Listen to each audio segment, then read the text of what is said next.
Bapak, Ibu, saudara, anak-anak yang dikasihi Tuhan, kebaktian kita kali ini masih dalam rangka persiapan dauran penatua diaken yang akan dilakukan di jemaat-jemaat lingkup Gereja Kristen Jawi Wetan. Dan untuk kali ini kita akan mendalami apa maksud dan tujuan Tuhan Yesus untuk memilih di antara saudara kita nanti yang akan dilantik menjadi penatua dan diaken jemaat. Dan untuk itulah nantinya kita akan bercoba-coba, kita mencoba untuk mendalami firman Tuhan sesuai dengan kesaksian kitab suci. Mari sekarang kita mengambil saat teduh sejenak.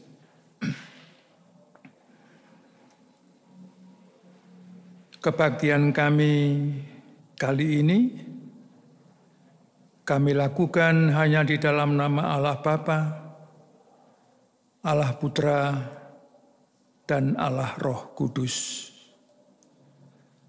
Salam sejahtera yang datang daripada Allah Bapa dan Tuhan Yesus Kristus menyertai kami senantiasa. Amin. Mari Bapak, Ibu, dan saudara sekalian, kita pujikan nama Tuhan melalui Kidung Pasamuan Jawi nomor 197 bait yang pertama. Kulo sampun siyaga.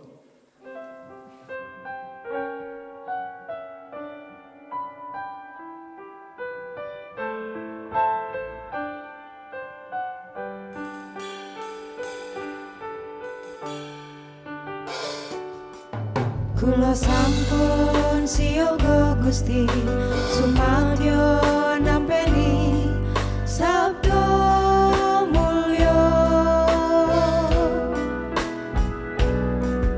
Kulo sujud manembah Gusti marak ngabiyantara sapunika.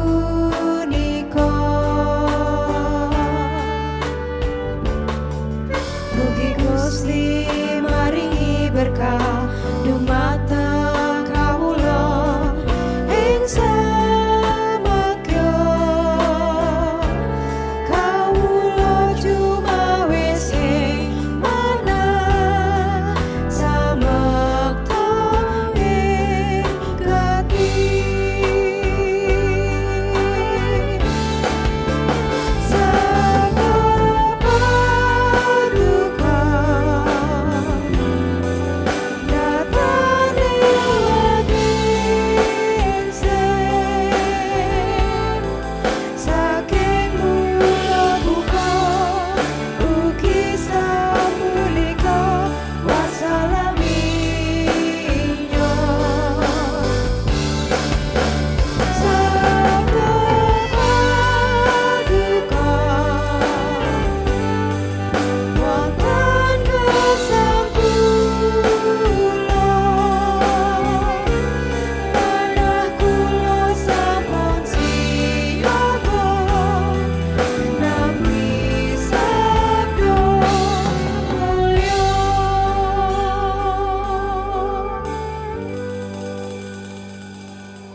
Mari kita berdoa.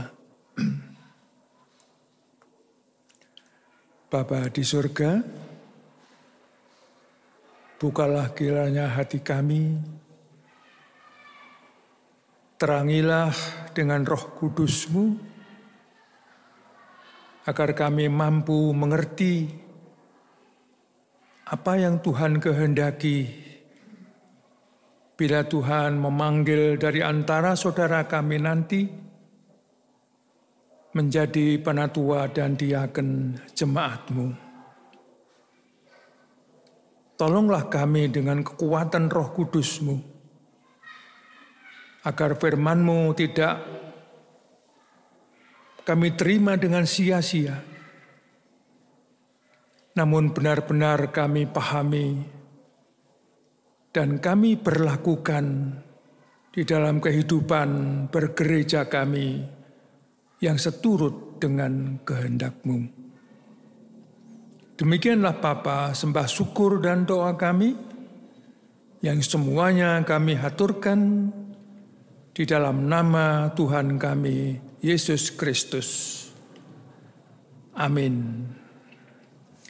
Bapak, Ibu, Saudara, dan anak-anak kekasih Tuhan, bagian kitab suci yang akan kita baca dan kita renungkan terambil dari Injil Matius 23. Kita baca dari ayat 1 sampai ayat 12. Saya ulangi, Injil Matius 23 ayat 1 sampai 12 yang demikian bunyinya. Yesus mengecam ahli-ahli Taurat dan orang-orang Farisi. Maka berkatalah Yesus kepada orang banyak dan kepada murid-muridnya, katanya, ahli-ahli Taurat dan orang-orang Farisi telah menduduki kursi Musa. Sebab itu turutilah dan lakukanlah segala sesuatu yang mereka ajarkan kepadamu. Tetapi janganlah kamu turuti perbuatan-perbuatan mereka, karena mereka mengajarkannya tetapi tidak melakukannya. Mereka mengikat beban-beban berat, lalu meletakkannya di atas bahu orang, tetapi mereka sendiri tidak mau menyentuhnya. Semua pekerjaan yang mereka lakukan hanya dimaksud supaya dilihat orang. Mereka memakai tali sembahyang yang lebar dan jubah yang panjang. Mereka suka duduk di tempat terhormat dalam perjamuan dan di tempat terdepan di rumah ibadat. Mereka suka menerima penghormatan di pasar dan suka dipanggil rabi.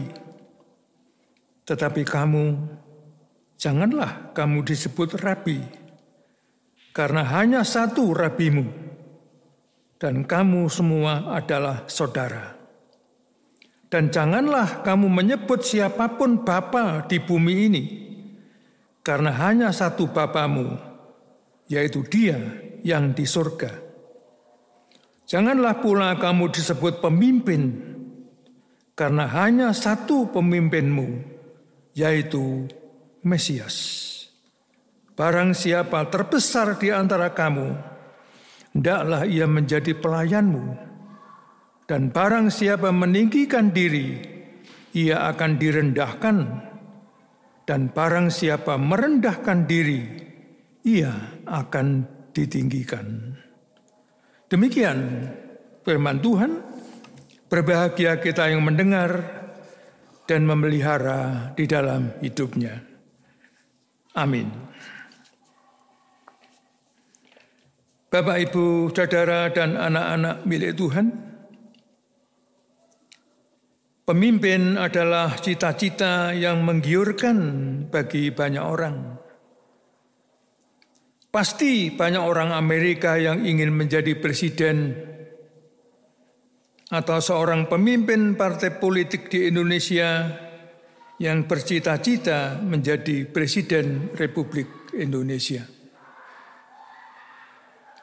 Apa ada seorang bawahan yang tidak menginginkan posisi yang lebih tinggi, menjadi seorang atasan, dan kalau bisa menjadi direktur? Bahkan seorang warga desa terpencil pun tentu ingin menjadi kepala desa atau lurah. Di dunia kriminal pun ada juga para pemimpinnya. Misalnya bos mafia yang sering disebut Don atau Kapo. Juga ada kepala preman, centeng, dan lain-lain sebagainya. Jemaat milik Tuhan, para pemimpin seperti ini sangat terkait dengan kekuasaan. Dan menurut seorang tokoh yang namanya Max Weber, kekuasaan adalah kemampuan untuk membuat orang lain bertindak sesuai dengan kemauan kita. Sehingga kekuasaan itu memang bersifat kemampuan. Justru disinilah enaknya kekuasaan. Membuat orang lain tunduk dan taat meskipun sering dengan mengomel. Melaksanakan apa yang kita kehendaki. Dengan kekuasaan, apalagi jika amat besar, maka orang yang berkuasa sering mendapatkan kepuasan meskipun hidup mereka belum tentu menjadi tenang dan tentram. Kekuasaan itu sering lebih berfungsi memuaskan kehendak dan mendongkrak gengsi daripada menenteramkan hati nurani dan hidup batin. Bapak, Ibu, saudara, dan anak-anak kekasih Tuhan, ada banyak teori kepemimpinan yang sudah dibukukan dan dijadikan bahan kuliah serta bahan seminar sepanjang waktu. Namun jauh sebelum teori-teori modern tentang kepemimpinan dirumuskan, Yesus Kristus Sang Kepala Gereja sejak awal telah menggariskan hakikat kepemimpinan dalam konteks gerejanya. Dengan sangat tegas Yesus Kristus menggariskan makna inti kepemimpinan dalam gerejanya adalah sebagai berikut. Siapapun yang terbesar di antara kamu, hendaklah ia menjadi pelayanmu. Ayat 11. Jadi yang terbesar itu, para pemimpin itu adalah pelayan. Yang sejatinya adalah hamba, abdi, dan bahkan pembantu. Atas dasar makna inilah, maka GKJW menggunakan istilah pelayan dalam jabatan-jabatan gerejawinya. Demikian pula para paus dalam gereja Katolik selalu menyebut diri sebagai servus servorum atau pelayan dari segala pelayan. Jemaat milik Tuhan, tentu saja Yesus Kristus memiliki alasan yang kuat untuk menegaskan fungsi kepemimpinan spiritual ini. Tuhan Yesus melihat bahwa para pemimpin agama Yahudi telah melakukan semacam malpraktek kepemimpinan. Mereka memang bertugas untuk menduduki kursi Musa, ayat 2. Dan karena itu mereka mempunyai hak untuk mengajar secara resmi. Adapun malpraktek kepemimpinan itu adalah bahwa ajaran mereka kemudian menjadi beban bagi orang-orang Yahudi pada umumnya. Sementara mereka sendiri tidak mempraktekkan apa yang mereka ajarkan. Bahkan mereka melakukan komersialisasi jabatan supaya dilihat dan dipuji, supaya disebut suci, mendapat tempat terhormat dan juga angpau atau ojir atau duit. Para pemimpin seperti inilah yang disebut oleh Tuhan Yesus sebagai orang yang meninggikan diri dan ganjarannya adalah direndahkan oleh Tuhan sendiri. Godaan untuk berkuasa tidak saja menjangkiti orang-orang dari dunia politik dan ekonomi, tetapi semua orang yang bernasib baik menjadi pemimpin. kepemimpinan memang tidak bisa dipisahkan dengan kekuasaan. Dan inilah yang memikat hampir setiap orang. Bapak, Ibu, dan saudara serta anak-anak milik Tuhan, pada dasarnya kekuasaan itu adalah baik sejauh dimanfaatkan sebagai sebuah alat atau sarana untuk mencapai tujuan yang mulia. Sebagai sarana, maka kekuasaan adalah sebuah wewenang untuk melayani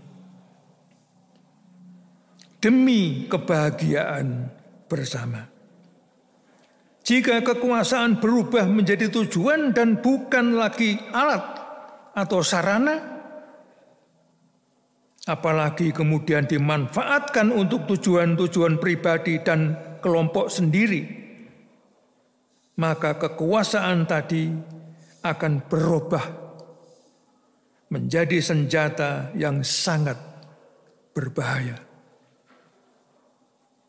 Oleh karena itulah Bapak, Ibu, saudara, dan anak-anak kekasih Tuhan, para pemimpin religius dan setiap kepemimpinan di tubuh gereja tidak dilihat dari aspek kuasa, akan tetapi lebih sebuah wewenang untuk melayani.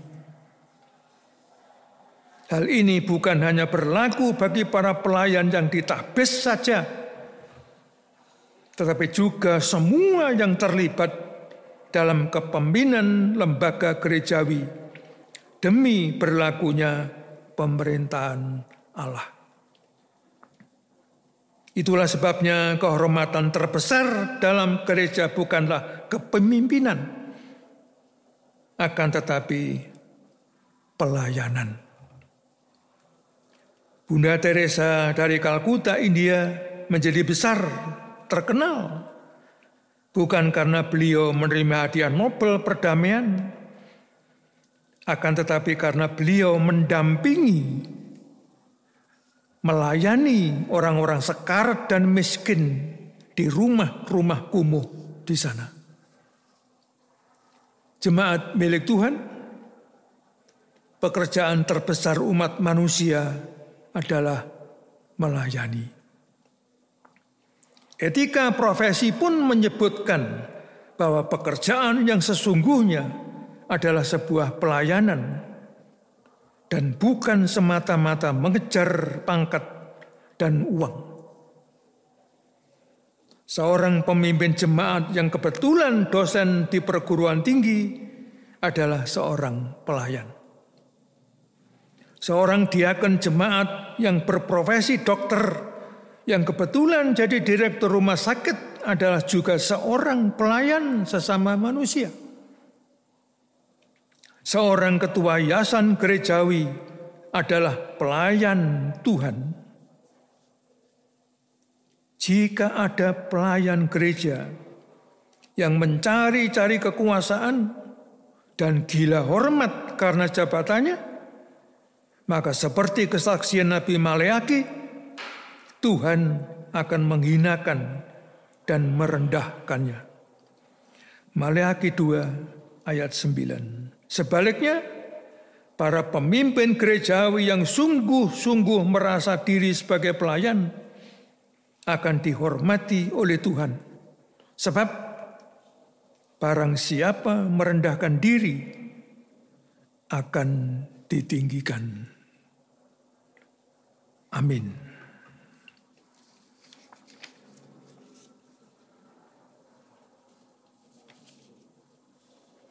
Mari kita ambil saat teduh sejenak.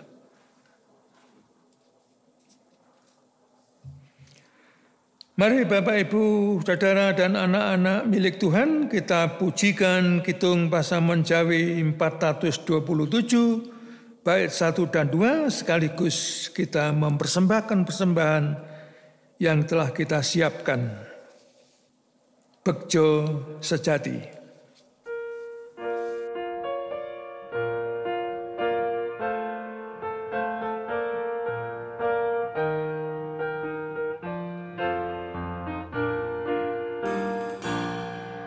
Bejo sejati ngabdi mring Gusti, weku kesangkang pengaji. Radio Lantara mereka rukunan, ketentraman kelampahan. Dosa Kristus Yeku Gusti, penebus kula sejati. Dosa kawula kagemas banyak, ngemantaskan selamatnya. Bejo sajata keseneng donya, lengatus bisa pamarta. Dipun melani sabering kardi, kemakale sing lillahi. Dosa Kristus Yeku Gusti, penebus kula sejati. Dosa kawula kagemas banyak, ngemantaskan selamatnya. Mari kita berdoa.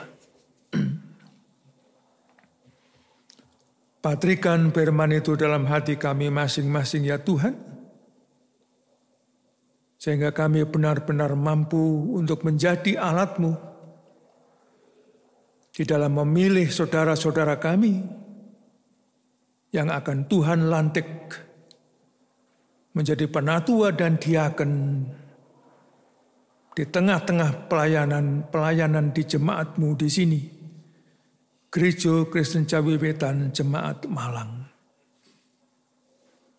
Biarlah melalui pilihan kami semua, Tuhan memuliakan nama Tuhan melalui segala pelayanan yang dilakukan oleh hamba-hamba-Mu dan juga yang kami lakukan bersama-sama. Seberapa jauh keterbatasan kami di dalam memahami firman-Mu, lebih-lebih memberlakukannya, Tuhan kiranya selalu berkenan membimbing kami. Bapa Surgawi, kami ingin berdoa bagi jemaat-Mu dan semua saudara-saudara kami yang terlibat di dalam pelayanan-pelayanan di dalam gereja-Mu.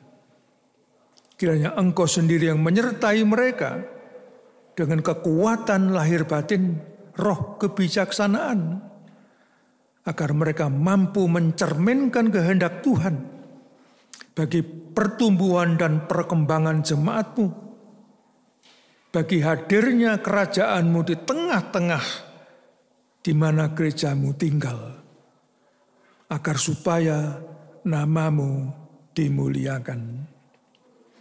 Kami juga teringat Bapa di surga akan saudara-saudara kami semua yang sampai hari ini lemah fisik, entah karena sakit maupun karena usia lanjut. Hadirlah Tuhan di tengah-tengah kelemahan mereka. Jamahlah mereka dengan tangan kuasa-Mu. Berkatilah semua sarana yang dipergunakan, baik makanan, minuman, obat-obatan, dan pelayanan-pelayanan. Supaya pada saatnya saudara-saudari kami ini akan menerima kembali kekuatan dan kesehatan mereka. Anugerah Tuhan sendiri. Demikian pula kami berdoa untuk anak-anak kami dimanapun mereka berada. Kiranya Bapa sendiri yang membimbing mereka hari demi hari. Memberikan roh kebijaksanaan bagi orang tua mereka, bagaimana meneladani anak-anak mereka, hidup sesuai dengan kehendak-Mu. Ajarlah mereka agar mampu tampil sebagai putra-putra Tuhan di tengah-tengah kehidupan belajar mereka dan di tengah-tengah kehidupan sehari-hari mereka dengan teman-teman mereka. Bapa, kami juga ingin berdoa untuk bangsa dan negara kami yang masih disibukkan dengan mencegah penularan virus COVID-19. Bapa, kami menyadari tidak ada kuasa lain yang mampu memberhentikan laju penularan COVID ini kecuali kuasa Tuhan sendiri. Karena ya Bapa, kiranya Engkau yang berkenan ikut campur di dalam segala upaya yang dilakukan oleh pemerintah kami, dari tingkat pusat sampai pedesaan, agar penularan COVID ini segera berhenti dan kami umat manusia, umat-Mu ini kembali bisa hidup dengan normal. Bapa di surga, hanya kepadamu kami berserah. Di dalam Yesus Kristus, penebus kami yang hidup. Amin. Mari Bapak, Ibu, dan saudara sekalian, kita memuji dari Kidung Pasamuan Jawi 339, bait 1 dan 4. Ipo tenyo mbingahaken.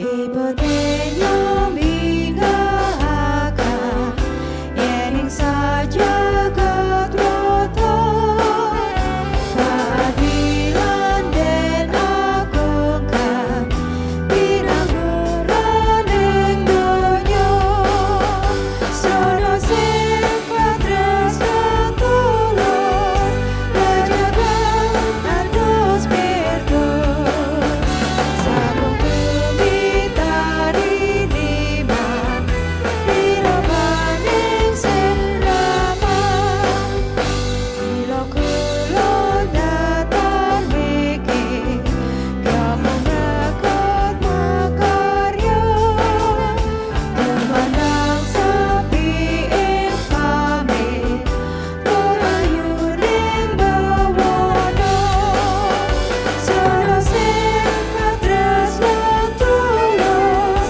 rajakan dados pirdos, sabung bumi tari liman, pirabaning siraman. Mari kita mohon berkat-Nya. Kasih karunia dan damai sejahtera anugerah Allah Bapa, Tuhan Yesus Kristus Sang Putra, Allah Sang Roh Kudus, menyertai kita senantiasa.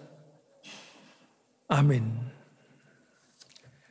Demikian Bapak, Ibu, dan saudara sekalian, kekasih Tuhan, kebaktian kali ini, dan mudah-mudahan apa yang kita renungkan dalam kebaktian ini benar-benar membekali kita di dalam kita menentukan pilihan kita bagi kemuliaan nama Tuhan dan bagi terbangunnya jemaat Tuhan Gereja Kristen Jawi Wetan Jemaat Malang. Terima kasih.